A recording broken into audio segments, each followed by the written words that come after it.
The sole purpose of this video is to provide a basic overview and orientation of your new apparatus. This video is not intended to act as or replace individualized driver-operator training. Individual fire departments may base guidelines, policies, and procedures tailored for best practices. Pierce Manufacturing and Hughes Fire Equipment representatives are not liable for injuries caused from acts resulting from actions inconsistent with the information provided within this video and/or accompanying manuals. Refer to the Operation and Maintenance Manual for complete details relating to the components and features of this apparatus. Only trained personnel should operate this vehicle or perform maintenance. You are responsible for learning how to operate this fire apparatus under all conditions without having to refer to the manual while operating at an emergency incident. This video will discuss types of warnings and caution labels. It is your responsibility to locate and identify each of the labels and understand the importance and associated hazards.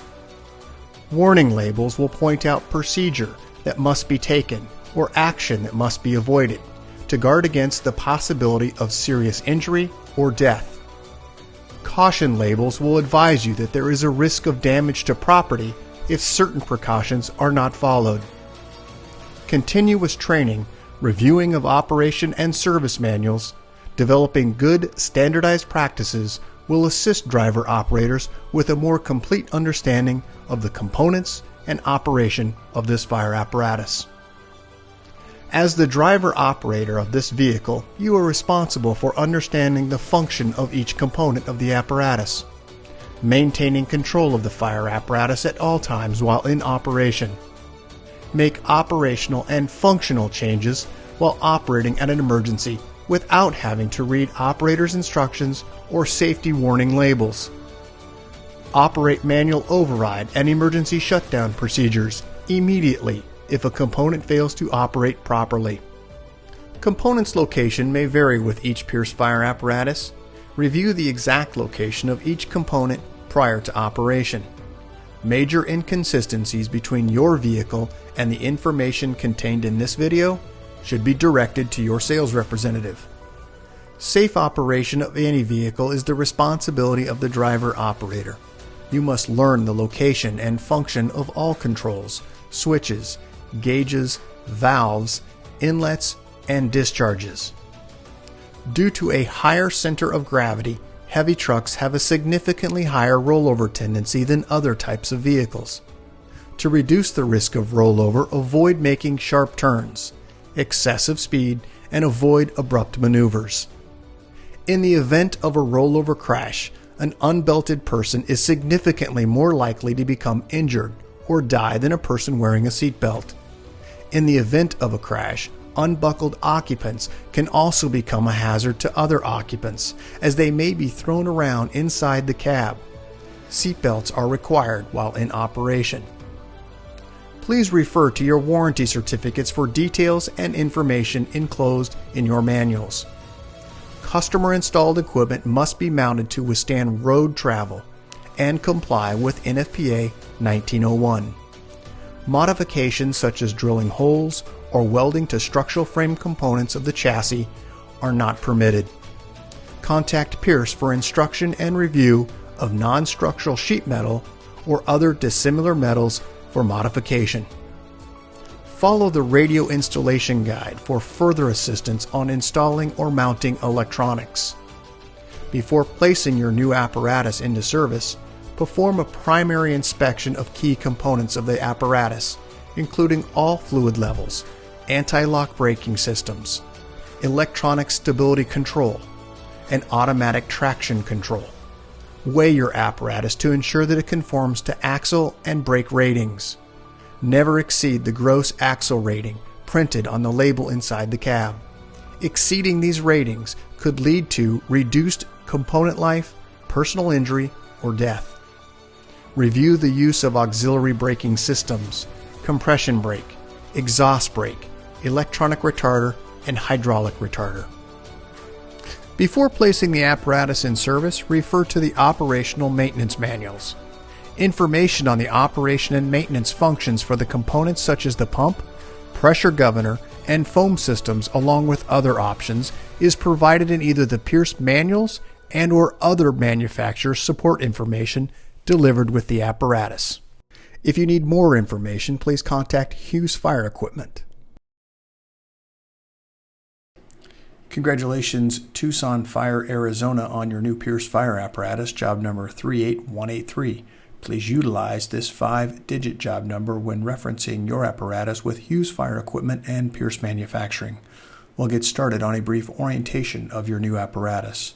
Starting first, just under the front bumper, you'll find 2 open-ended tow hooks for operational use.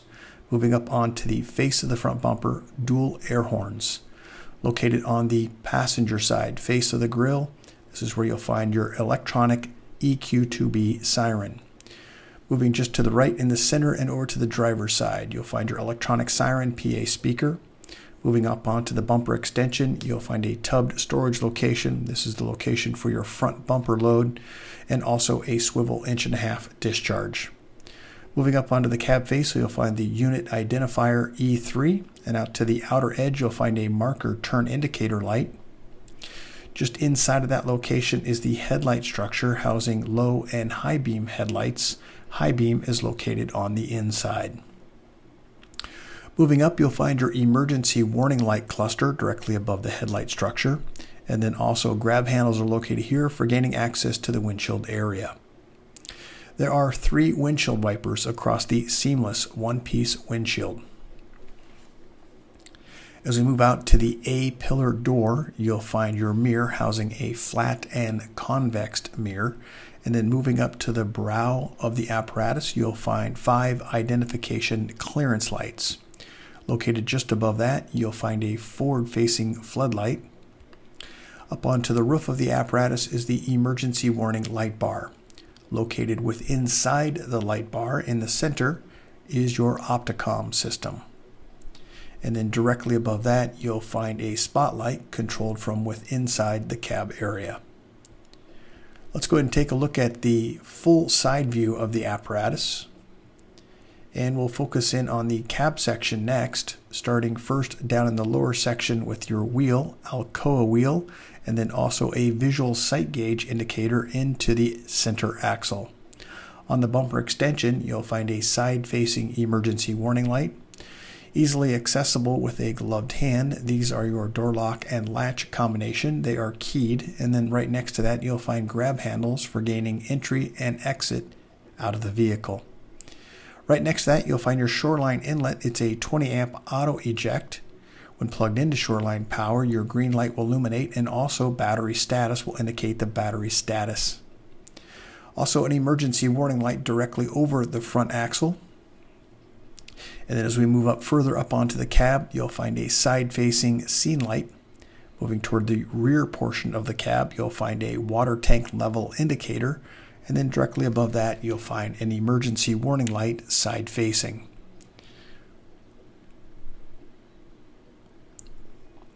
We'll go ahead and skip the pump panel at this point. We'll come back to this in just a few minutes, and we'll continue at the body section, first starting with a marker turn indicator just in front of the rear axle. Also, there are 2 pan doors located here which will contain SCBAs and also fuel and def level. Directly over the axle, you'll find an emergency warning light side-facing, and as we move up to the hatch area, you'll find 2 side-facing scene lights.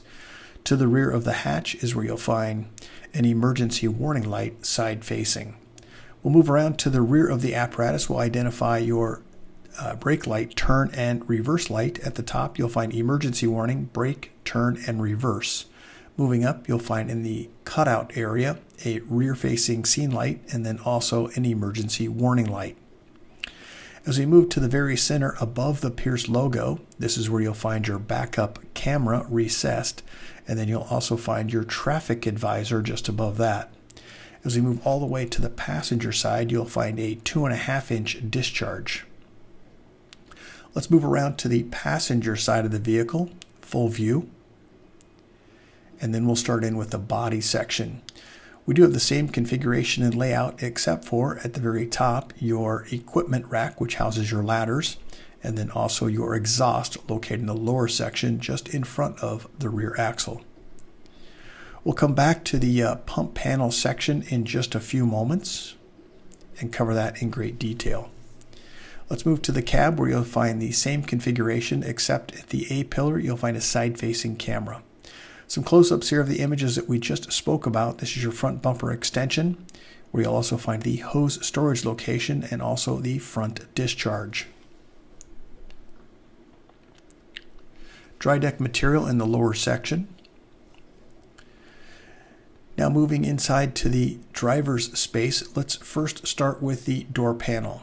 Affixed to the door panel are your safety and warning placard information, door lock and latch combination, electric window controls, and a grab handle.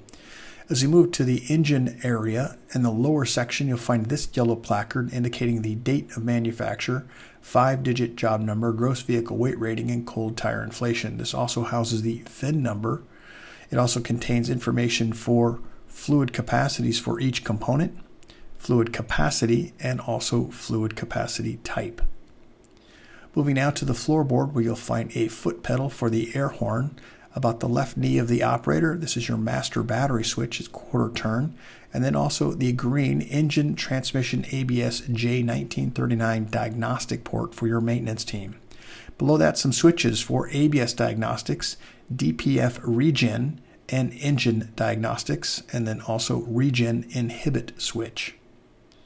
As we move to the opposite side of the steering column, this is your pump shift. There are instructions from road to pump, and then also there are green indicators indicating pump engaged and OK to pump.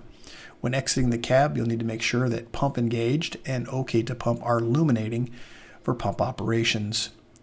As we move just to the right of that location, you'll find the flat mirror control for both the passenger and driver mirror. As we look to the dash cluster on the left-hand side, you'll find the start ignition switch, also a switch labeled EM, which stands for Emergency Master.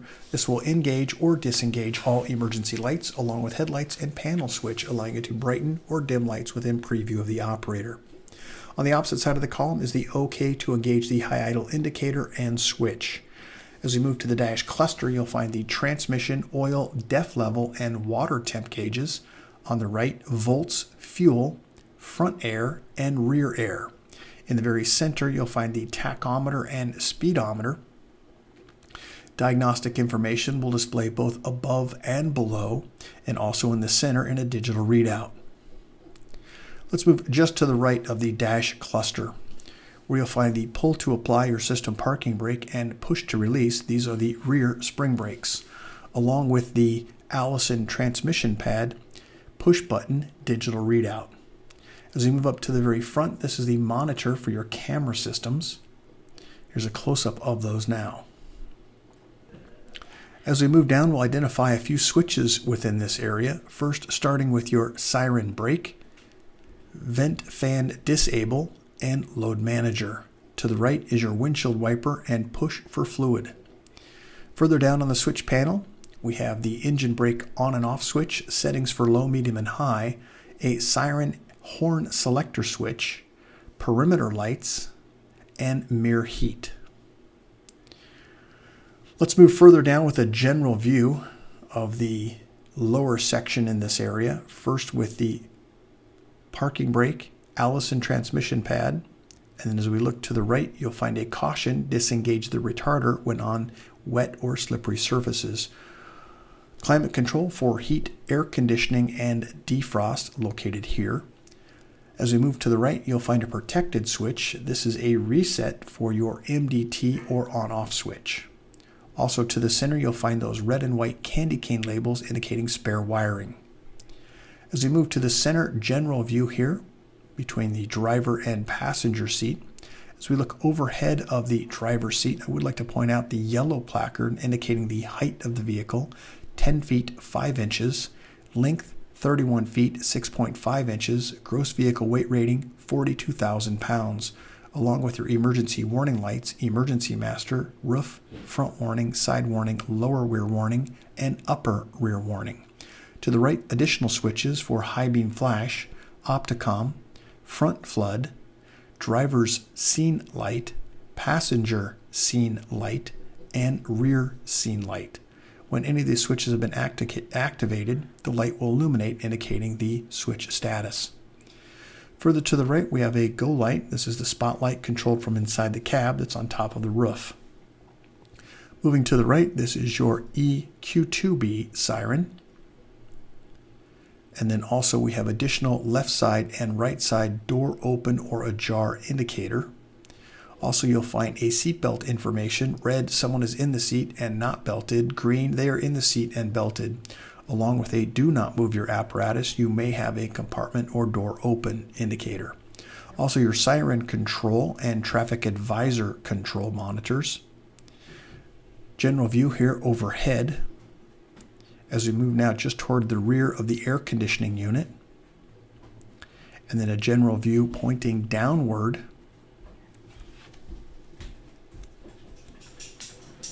Continue with some additional photos with inside the cab area. This is behind the seat. As we move back to the exterior, Shoreline inlet, Michelin tires, Alcoa wheel, visual sight gauge. And now we're moving into the rear portion of the cab area. This is your crew cab section starting next. Affixed to the door panel, safety and warning placard information, electric window control, grab handle, and a door lock latch combination. Overhead, you have push on and off white or red lens lights and also headset hangers.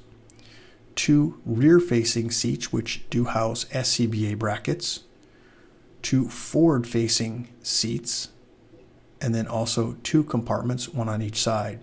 There is 12-volt access via USB. As we move to the center, this is your daily check access for oil and transmission. Additional 12-volt access on each right and left side next to the seat area.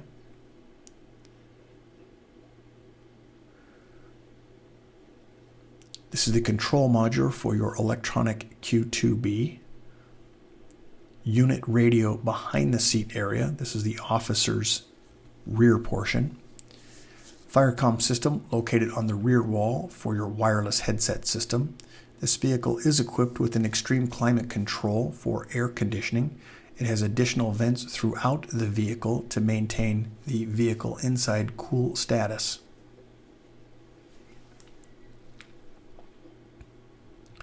Additional compartments on each side along with LED lighting and roll-up compartment doors, box lights, and also handheld lights. In the very center, we have a pedestal located here. D-handle gains you access into this space, which is ventilated.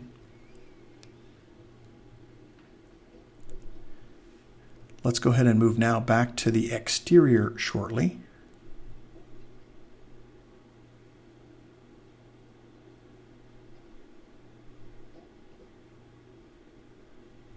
As we move to the exterior, this is directly behind the seat in the rear cab area, additional storage locations.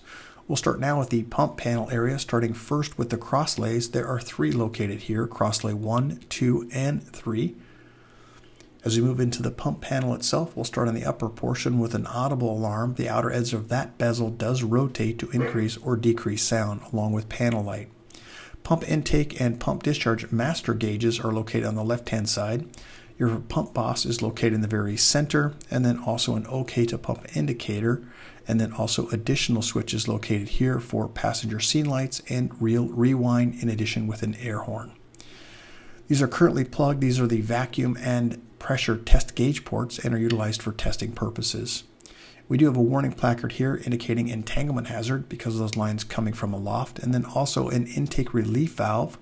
There are instructions for its operation directly on the placard for its use.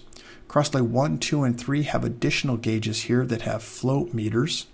And then at the very bottom, your minimum operation maintenance schedule. We'll go over that in just a few moments.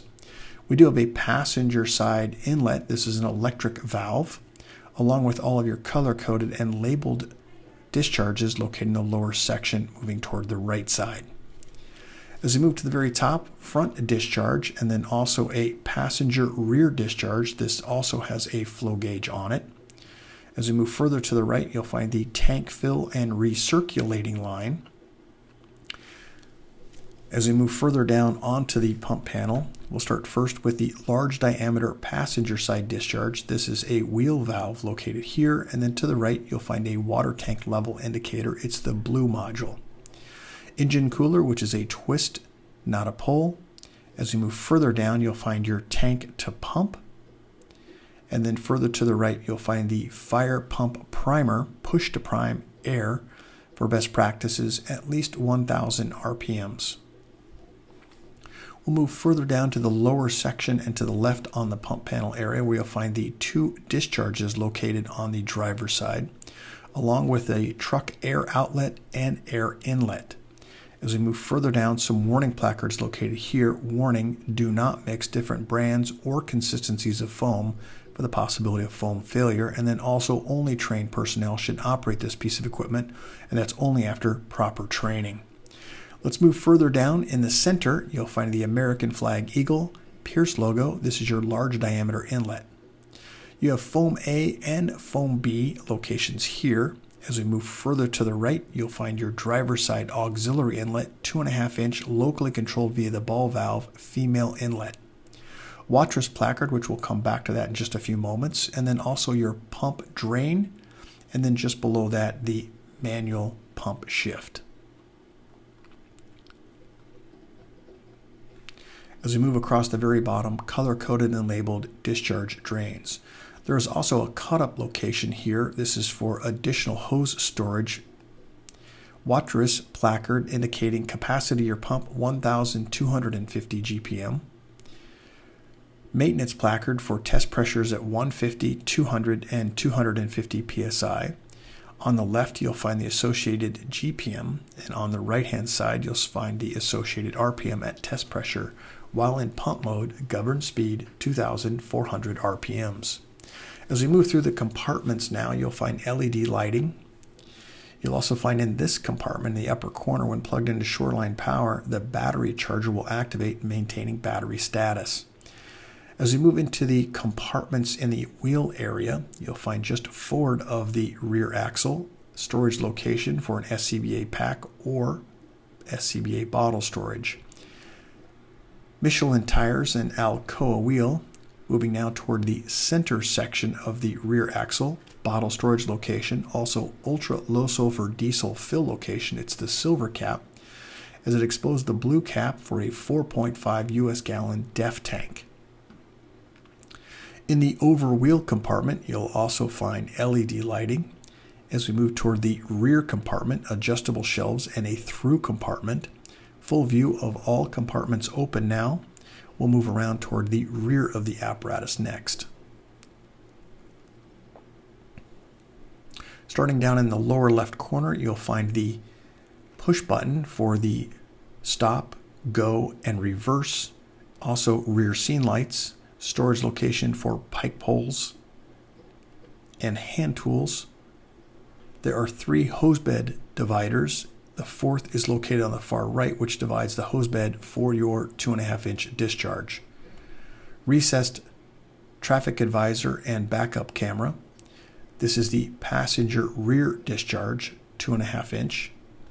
As we move to the rear compartment roll-up door, you'll find adjustable shelves and also a pass-through compartment from both the driver to passenger side. We've moved around now to the passenger side of the vehicle. In the lower compartment, you'll find a pull-out tray. The release and lock is located in the under center section. As we move to the over wheel compartment, on the passenger side, you'll find a tool board. D-handle gains you access to the space. In the very hinged side, you will find it will lock into position. SCBA bottle storage for 3 bottles to the rear of the axle. Once again, Michelin tires, Alcoa wheel. As we move forward to this location, additional SCBA storage location or bottle storage. As we move just in front of the rear axle, you'll find your diesel exhaust warning placard indicating extremely hot diesel exhaust temperatures do exist, especially during regen operation. Please be cautious where you park your vehicle.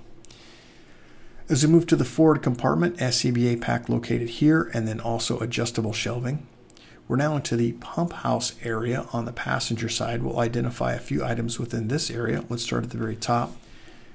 Crosslay 1, 2, and 3. Moving now inside or behind the panel, you'll find drains for foam A and foam B.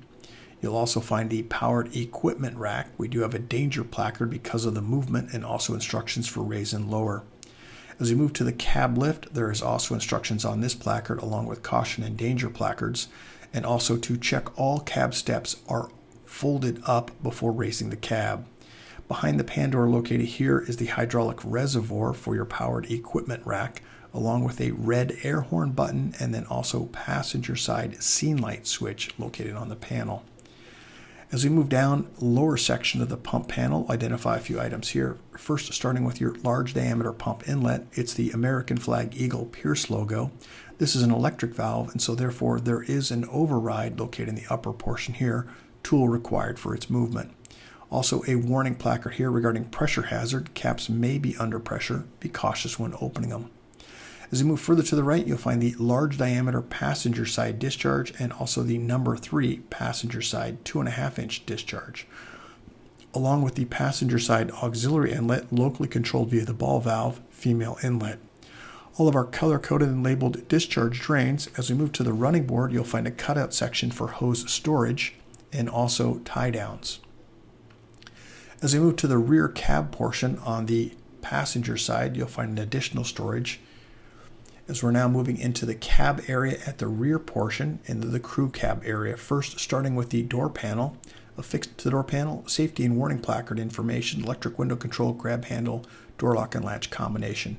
As previously stated, you have push on and off red or white lenses, 2 forward-facing seats, and 2 rear-facing seats. Let's go ahead and move along the exterior cab area where you'll find Michelin tire Alcoa wheel. Moving forward to this section. As we move into the officer space, let's start first with the door panel. Affixed to that door panel, safety and warning placard information regarding your vehicle safety, along with grab handle, door lock and latch combination, and electric window control. The vehicle is equipped with a supplement or restraint system, an airbag. It's in the front bolster located here. Also warning regarding the mounting of any equipment within this area due to that airbag. On the A-pillar, you'll find the fill location for your windshield wiper fluid. As we move inside the cab, you'll find the air horn and also mechanical siren pedals, 12-volt access via USB, and a siren brake. General view looking to the center section of the vehicle. We'll go ahead and move to the overhead section, first starting from outside and working our way in.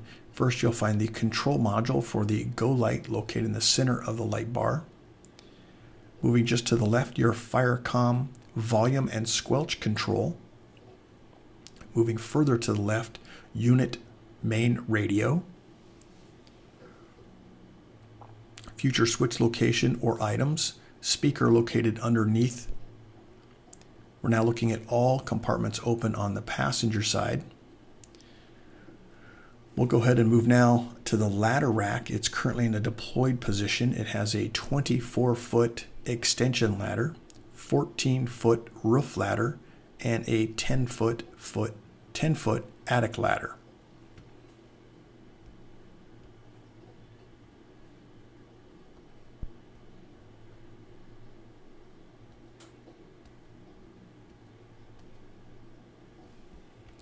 We'll now go ahead and move up onto the top portion of the vehicle, starting first, yellow diamonds indicating the walking surface for firefighter safety. As we move toward the front cab area, I would like to point out on the cab roof, this is a non-walking surface, and that's why we have these additional placards locating and indicating that it is a non-walking surface. As we move into the cross-lay dunnage area, you'll find the booster line and then also master stream device. As we move to the booster line, you'll find a free tension spool and also manual rewind.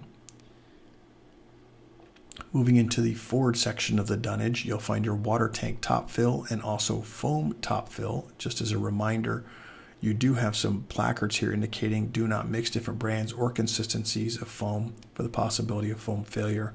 There's Class A and Class B also located in that dunnage area. Hatch compartments on all sides.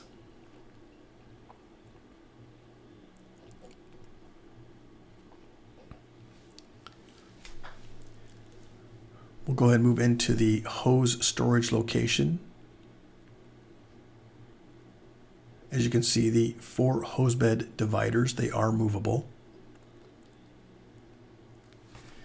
From this point on, we'll be viewing the engine and chassis photos. Let's start first with under the front bumper area, where you'll find the tow hooks for towing the vehicle. I'd like to point out there's a difference. The tow hook located here, which is an open tow hook, is a 6,000 pound direct pull and more of an operational use. As we move into the engine space, when the cab has been fully tilted upright, maintain equal pressure on both left and right cylinders. Store the safety bar into position and do not lower the cab onto the safety bar.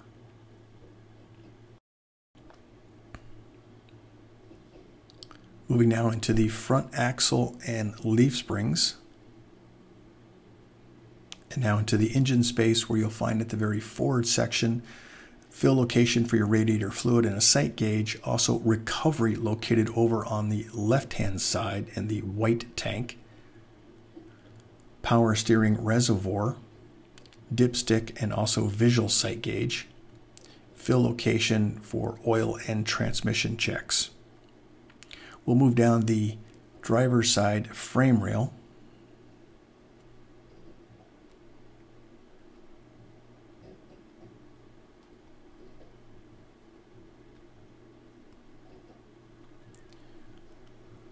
At the lower portion of the battery box on the driver's side is where you'll find the negative and positive jumper studs.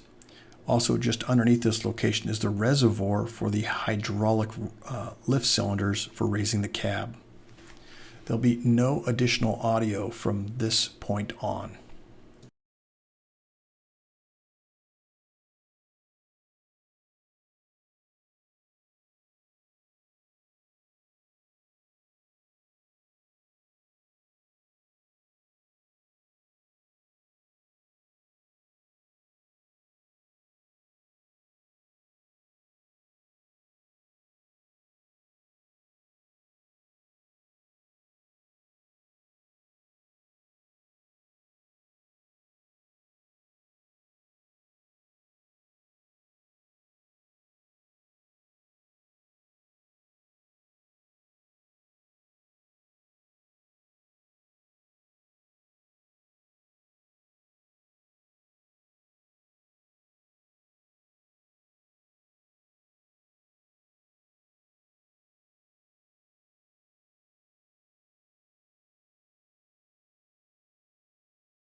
Congratulations, Tucson Fire Arizona, on your new Pierce fire apparatus, job number 38183. If you have any questions regarding your vehicle, please contact your Hughes Fire sales representative. Thank you and congratulations.